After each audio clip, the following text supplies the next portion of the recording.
From the roof of Cuba's Meteorological Institute, Havana sprawls in the sunshine. Next to us, an array of radar and satellite dishes, and below, meteorologists tracking Fay, a good 24 hours before it became a tropical storm. At the time, Jose Rubiera, Cuba's top weatherman, expected Fay to weaken over the mountains in the Dominican Republic and Haiti.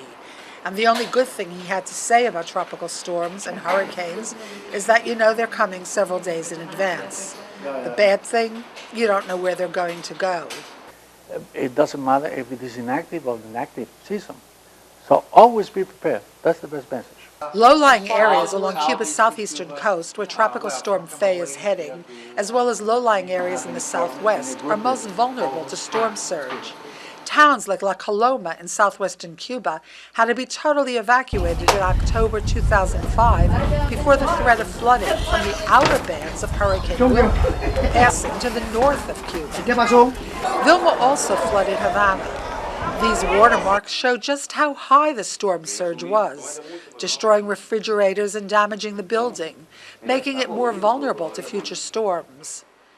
And now, it looks like Tropical Storm Fay could become a hurricane before making landfall in central Cuba late Sunday. I don't want a hurricane to go anywhere where people live. It is better to go to an isolated place where there will be no damage. Hurricane-force winds and rain hitting Havana, where many buildings haven't been repaired in decades, could be a tragedy in the making. Architect Mario Coyula says that roughly half the housing stock here is considered to be in good condition and half in bad. But he questions the truth of those statistics. The fact is that any building considered good has some problem, a leak, a failing window, something. And so you have to move it down. Average means bad, and bad means terrible. And this is a real big problem in Cuba.